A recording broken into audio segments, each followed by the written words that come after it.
Hello guys, my name is Shubham Pal और आज हम C++ के सबसे पावरफुल डेटा स्ट्रक्चर के बारे में बात करने वाले हैं जो कि हर एक ऑपरेशन को लॉगिन में करता है। मतलब आपको कोई एलिमेंट इंसर्ट करना है वो लॉगिन में, रिमूव करना है लॉगिन में, फाइंड करना है वो लॉगिन टाइम कॉम्प्लेक्सिटी में। मतलब कि बहुत ही फाड़ू डेटा स्ट्रक्चर है। आप जो भी ऑपरेशंस करते हो एकदम फटाफट सारे ऑपरेशंस करता है, टाइम बहुत कम लेता है और इसके बहुत सारे यूजेस हैं। खासकर कॉम्पिटिटिव प्रोग्रामिंग में तो भर भर के यूज आता है। आपको हर 2 क्वेश्चन में से एक क्वेश्चन ऐसा मिल जाएगा जो कि आपका सेट से सॉल्व हो जाएगा और इसके बहुत सारे एप्लीकेशंस हैं। तो चलिए आज हम सेट के बारे में जानेंगे। तो इस वीडियो को एंड तक ज़रूर देखें क्योंकि हम इसमें सब कुछ देखेंगे कि सेट क्या होते हैं, सेट का इंटरनल इम्प्लीमेंटेशन कैसे होता है, कैसे C++ में इम्प्लीमेंट किया गया है और हम सेट को कहाँ कहाँ यूज़ कर सकते हैं और सेट के कौन कौन से फंक्शंस होते हैं जिनका हम फ़ायदा उठा सकते हैं। तो वीडियो एंड तक ज़रूर देखें। अगर आपको मेरी वीडियो पसंद आई तो लाइक बटन पर ज़रूर क्लिक करें और चैनल को सब्सक्राइब किए बिना कहीं ना जाए, मैं जाने नहीं दूंगा। तो आपको चैनल को सब्सक्राइब तो करना ही करना है, तो जल्दी से जाएँ और उस रेड सब्सक्राइब बटन पर क्लिक करें जाके। तो यहाँ पे कोड एडिटर में हमने एक सेट का बेसिक इम्प्लीमेंटेशन हम करने वाले हैं। तो एक और चीज़ होती है सेट के लिए, हमेशा हमें header file hash include set ज़रूर ऐड करनी होती है। और फिर हमने यहाँ पे एक इंटीजर टाइप का सेट बनाया है। आप इंटीजर की जगह आप डबल ले सकते हैं, फ्लोट ले सकते हैं, कैर ले सकते हैं, स्ट्रिंग ले सकते हैं और जो भी आपके बेसिक डेटा टाइप्स होते हैं उस हर एक आप सेट बना सकते हैं। ठीक है, उसके बाद फिर मैंने आपकी वैल्यूज़ इंसर्ट करी सेट के अंदर। मैंने 3 8 डाले, फिर एक 5 डाला, फिर 10 डाला, फिर 2 9 डाले। अब अगर मैं इसके बाद मैं सेट को प्रिंट करके देखूँ, अब रन करते हैं तो आप यहाँ पे देख सकते हैं कि इसमें एक 5 आया है, एक 8 आया है, एक 9 आया है और एक 10 है। मतलब इसने डुप्लीकेट्स एलिमेंट्स को हटा दिया और ये तो किया ही कि। और यहाँ पे आपने एक यूनिक चीज़ देखी होगी कि हमने पहले 8 डाले थे, फिर 5 डाला था, फिर 10, फिर 9 9। बट यहाँ पे क्या है, पहले 5 8, मतलब ये सॉर्टेड फॉर्मेट में है। इसका मतलब कि आप सेट में किसी भी ऑर्डर में कोई भी नंबर्स डालो वो अपने आप उन सबको सॉर्ट कर लेता है, एक ऑर्डर में रख लेता है। ये चीज़ हो जाती है सेट में। और लेकिन सेट की एक प्रॉब्लम ये है कि सेट में आप इंडेक्स के थ्रू इटरेट नहीं कर सकते हो, आपको इटरेटर लगाना पड़ता है क्योंकि सेट सीक्वेंशियल डेटा स्ट्रक्चर नहीं है। सेट का इंटरनल इम्प्लीमेंटेशन अगर आप देखो तो वो एक ट्री के फॉर्मेट में होता है, एक balanced binary search tree. For example generally red black tree से इम्प्लीमेंटेड होता है। तो इसीलिए जब भी हम सेट को इटरेट करते हैं तो हम इटरेटर के थ्रू करते हैं। यहाँ पे हम फॉर ईच लूप से भी कर सकते हैं और या फिर हम इटरेटर से भी कर सकते हैं। तो अगर हम इसकी जगह इटरेटर से इटरेट करें तो हमें यहाँ पे क्या लिखना पड़ेगा कि हमारा इटरेटर आएगा for IT equal to my set dot begin, IT is not equal to my set dot end plus plus IT। और हम यहाँ पे इस इटरेटर को डीरेफरेंस करेंगे और फिर उसको प्रिंट करेंगे। तो आप यहाँ पे देख सकते हैं, पहले हम इस प्रोग्राम को रन करके देख लेते हैं।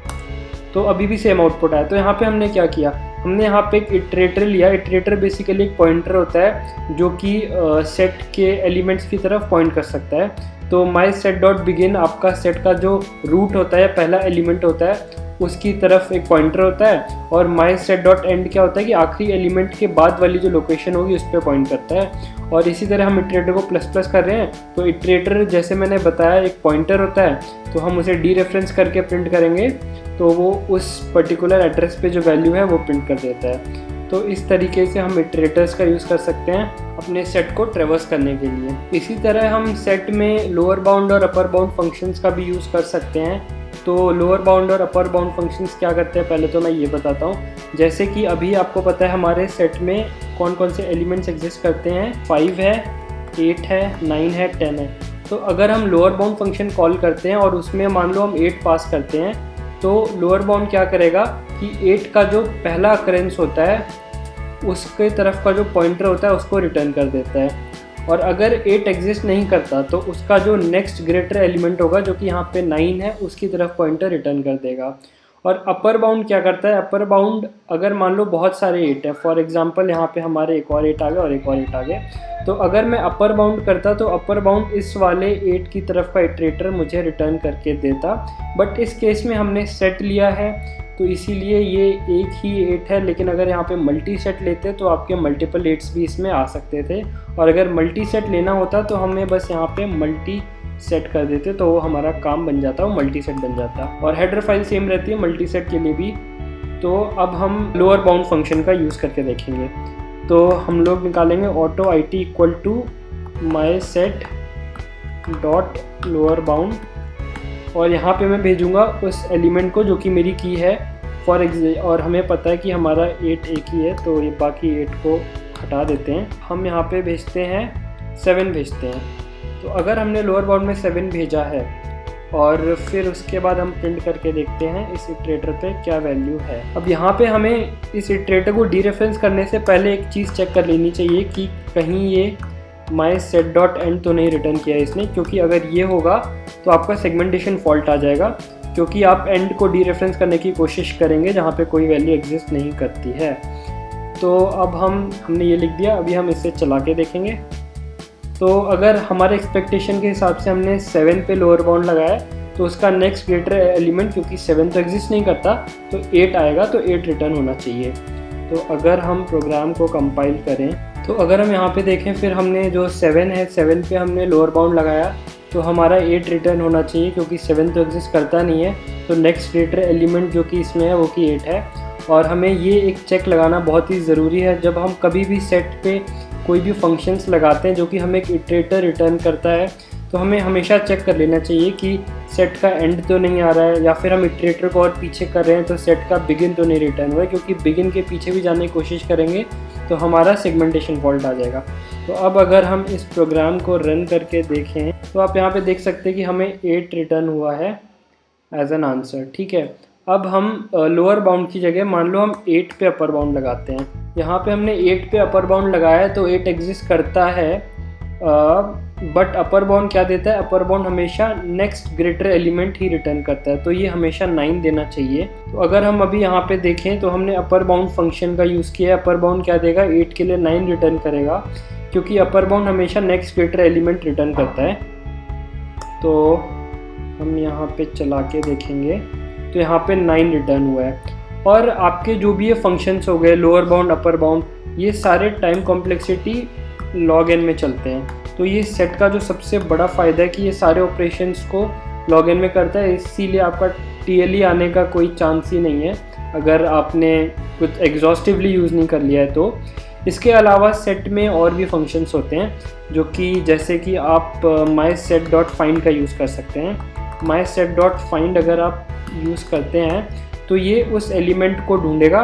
अभी मैं आपको यूज़ करके दिखाता हूँ। तो हम लोग करेंगे और IT इक्वल टू mySet.find 9।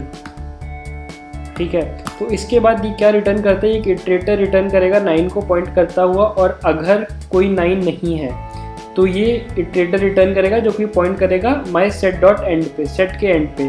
ठीक है, तो हमें ये चीज़ चेक कर लेनी है कि if IT is not equal to mySet.end, ठीक है, तो इसका मतलब कि वो एग्जिस्ट करता है, cout exists। और एल्स में क्या होता है, एल्स में वो एग्जिस्ट नहीं करेगा, क्योंकि अगर आपका set.end आया मतलब कि जो आपने सर्च करने की कोशिश करी थी वो एग्जिस्ट नहीं किया एलिमेंट। तो अब हमने यहाँ पे 9 को चेक किया है कि 9 एग्जिस्ट करता है कि नहीं करता। तो अब प्रोग्राम को चला के देखते हैं। तो इसने आउटपुट आया है कि हाँ भाई 9 तो एग्जिस्ट करता है। ठीक है, अब इसी तरीके से मान लो हम 7 को ढूंढने की कोशिश करते हैं, 7 है कि नहीं है। अब हमें पता है 7 नहीं है, तो ये mySet.end रिटर्न करना चाहिए, तो नॉट एग्जिस्ट प्रिंट करना चाहिए। तो यहाँ पे आप देख सकते हैं 9 नॉट एग्जिस्ट आ गया है। तो आपका जो फाइंड फंक्शन है वो भी log n में वर्क करता है। आप इसी तरीके से आपका एक और फंक्शन होता है इरेज। तो mySet.erase में क्या होता है, एक तो इरेज में आप या तो डायरेक्टली वैल्यू पास कर सकते हैं। मान लो आपको 8 को इरेज करना है तो आप सीधा 8 पास कर दो, तो वो सेट में से 8 को इरेज कर देगा। और अगर मल्टी सेट है तो अगर आपने इरेज में सीधा वैल्यू पास कर दी तो वो सारे 8 को इरेज कर देगा। अगर आपको ऐसा नहीं करना है तो आप यहाँ पे इटरेटर पास कर सकते हैं। और इटरेटर पास करने के लिए आप क्या करेंगे, mySet.find और यहाँ पे हम 8 भेज देंगे। और फिर अगर हम प्रोग्राम को कंपाइल करें तो फिर हमारा 8 डिलीट हो जाएगा। आप एक सेट को एक हीप की तरह भी यूज़ कर सकते हैं, मतलब एक प्रायोरिटी क्यू की तरह यूज़ कर सकते हैं। वो कैसे यूज़ कर सकते हैं, क्योंकि आपको पता है सेट हमेशा सॉर्टेड फॉर्मेट में रहता है। तो अगर मुझे एकदम मिनिमम एलिमेंट चाहिए तो मैं क्या करूँगा, मैं सेट डॉट बिगिन करूँगा, जो कि मुझे एक इटरेटर रिटर्न करेगा जो कि मेरे सबसे छोटे एलिमेंट की तरफ पॉइंट कर रहा होगा। ठीक है, ये हो गया। और अगर मुझे एकदम सबसे बड़ा एलिमेंट चाहिए तो मैं क्या करूँगा, मैं सेट डॉट एंड करूँगा, जो कि मुझे पता है आखिरी वाला एलिमेंट देगा, बट इस पर मैं प्रीवियस फंक्शन लगा दूंगा, PREV जो होता है।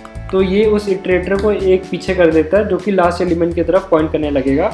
ये दोनों फंक्शंस भी लॉग एन टाइम कॉम्प्लेक्सिटी में चलते हैं। तो सेट को आप हीप की तरह यूज़ कर सकते हैं मैक्सिमम एलिमेंट निकालने के लिए, मिनिमम एलिमेंट निकालने के लिए।